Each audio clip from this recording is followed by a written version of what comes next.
Hello dear students, in today's class as promised, we will look at the group S3 and we will also take a look at a few properties of S3. Now to begin with, we will prove afresh that S3 is a group. Recall that we have proved that in general for any set A, the collection of all permutations of A with respect to composition of functions becomes a group. We have already proved this. And then we said that if A is a finite set containing specifically n elements, then this group will be denoted by Sn. It's called the symmetric group on n letters. So as such, we have already proved that Sn is a group with respect to composition of functions for all values of n. So in particular, it will also be true for n equal to 3. So I don't really need to prove that this is a group, but the reason why I am going to do this is because I wish to use the composition table of this group. So in any case, at some stage I will require the composition table, so might as well form the composition table and use that in the subsequent problems. So firstly, we note that the order of S3, we had proved earlier that the order of Sn is n factorial, so order of S3 is 3 factorial, which is 6. So we will list all 6 permutations of S3 first.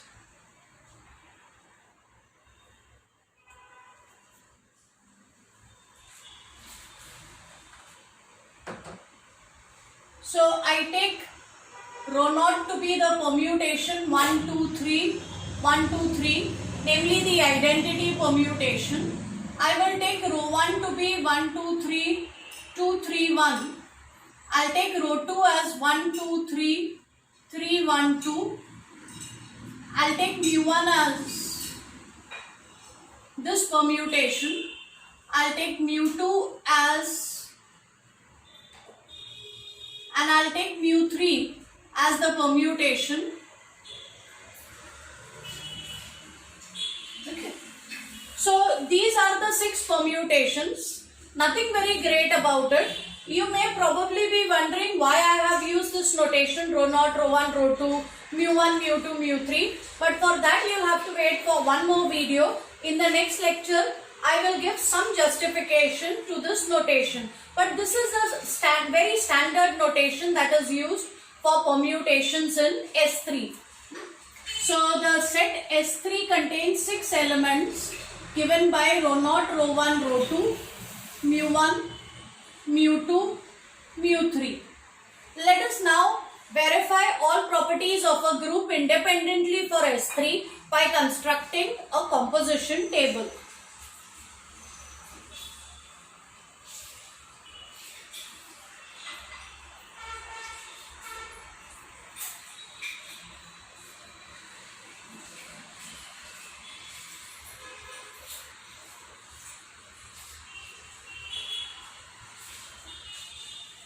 So if I wish to complete this composition table, I have to fill up the 36 entries in the body of the table, and that is going to be a considerable amount of work.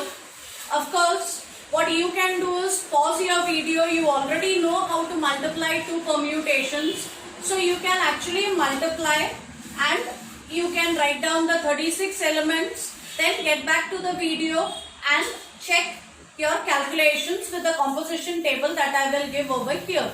But if you remember a few tips and tricks, it will be easier to know how to fill up this table quickly. So for one thing, look at rho naught. Rho naught is the identity permutation. So I expect that when I multiply it with any other permutation, I will get back the same element.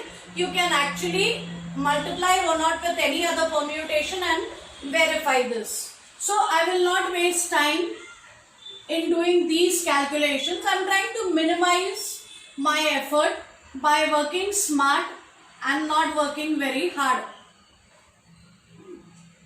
So I know that the row corresponding to rho naught has to be the same as the heading row, column corresponding to rho naught has to be the same as the heading column, and so on, because I am expecting this to be identity. But as I said, do not take my word for it. You can convince yourselves independently by actually carrying out these multiplications. Now let's perform row 1 times row 1. So I'll do that here. Row 1 into row 1. Row 1 is 2, 3, 1, 2, 3, 1. So that will give me the permutation. Remember, for us permutation multiplication is right to left. That means we look at the image of an element in this permutation first, the one on the right, and then we look at the image of that element in the permutation on the left. So if I start with the element 1 on the right, image of 1 is 2, and on the left image of 2 is 3. So image of 1 will have to be 3 under this permutation. Then 2 goes to 3, 3 goes to 1, 3 goes to 1 and 1 goes to 2. So I get the permutation 3, 1, 2, and 3, 1, 2 is the same as row 2. So this permutation will be the same as row 2. You can verify this permutation will be row 0, and then let us calculate row 1 into mu 1. Row 1 into mu 1. Row 1 into mu 1 is going to be, these calculations you can do in rough and then put down the entries in your table. So mu 1 is 1, 3, 2. So let's go from right to left. So once again, 1 goes to 1, 1 goes to 2, 2 goes to 3, 3 goes to 1, 3 goes to 2, and 2 goes to 3. So notice that this is the same as mu 3. So this element will be mu 3. And as I said, a few tips and tricks are going to help you to fill up this table quickly. So another tip is, if you know that this is a group, then every element must feature exactly once in every row and every column. No element should be left out. No element should be repeated. So here the only elements left in this row are mu 1 and mu 2. In this row, the only elements that are missing so far are mu 1 and mu 2. Obviously, I cannot put mu 2 over here because otherwise mu 2 will be repeated in this column.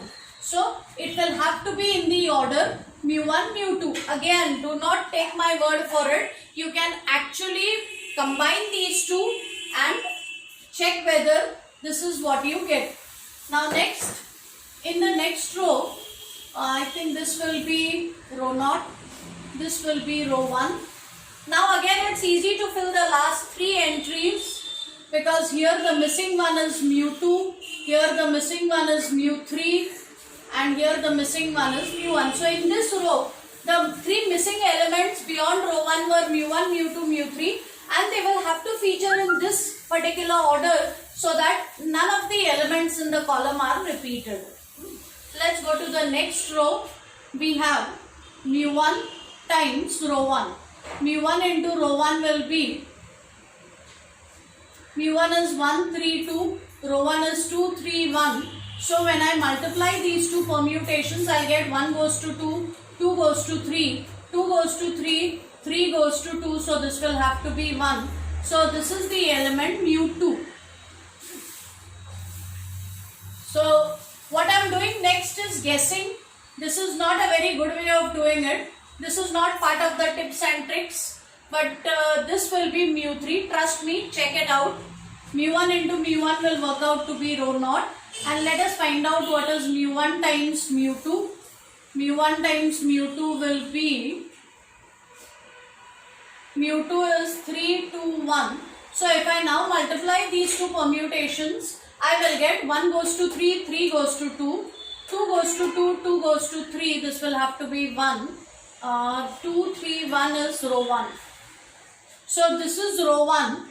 And now you can use the tips and tricks that I mentioned to write down the last entry in this row. Only row 2 is missing over here. So it will have to be row 2. Similarly, out here, mu 2 into row 1. I'll have to compute mu 2 into row 1. Mu 2 into row 1 is 1, 2, 3, 3, 1, 2. And row 1 is 1, 2, 3, 2, 3, 1. So if I multiply these two, I will get 1 goes to 2, 2 goes to 2, 2 goes to 3, 3 goes to 1, 3 goes to 1 and 1 goes to 3. So this is the same as mu 3. I think more or less now I can write the remaining elements, because in this column the missing entry is mu 1. Now in this column the missing entry is, we have mu 1 and mu 2. It will have to be mu 1 here, mu 2 here. Then this element is definitely rho naught, this is rho naught. So in this row I am left with rho 1 and rho 2. It can't be rho 2 here, otherwise rho 2 will be repeated. So rho 2 will have to be here, rho 1 will have to be here. This will be rho 1 and this will be rho 2. So as I said, you can actually verify for yourselves whether this is the case. Now let's look at this composition table and check all properties of a group. Firstly, notice that every entry in the body of the table is from the given set. That means closure property is satisfied or the given operation is binary. Secondly, the operation is composition of functions, and we know that composition of functions is associative. Also, the row corresponding to rho naught is the same as the heading row. So identity is rho naught. And then for every element you can find out inverse. In fact, it is best to display this information in the form of a table. So if I construct a table for this, I'll get rho naught, rho 1, rho 2, mu 1, mu 2, mu 3. Here let me write down the element, and besides it, in this column let me write down its inverse. So, let me circle the identity in every row so that I can find out what is inverse of each element. So for rho naught, inverse is rho naught. For rho 1, I get identity here. An element directly above that in the heading row is rho 2. So inverse of rho 1 is rho 2. Rho 2 will be rho 1. For mu 1 it will be mu 1. Mu 2 will be mu 2. And mu 3 will be mu 3. So every element in this group has an inverse. Every element in this set has an inverse. And therefore this becomes a group. So this is a finite group. Okay. This is an example of a finite group. Also, in this group, notice that rho 1 into mu 1. Rho 1 into mu 1 is here. Rho 1 into mu 1 is mu 3, whereas mu 1 times rho 1. Mu 1 times rho 1 is here. Mu 1 times rho 1 is mu 2. So clearly rho 1 circle mu 1 is not the same as mu 1 circle rho 1. That means commutative property is not satisfied. So this is a non-abelian group. It is a group of order 6.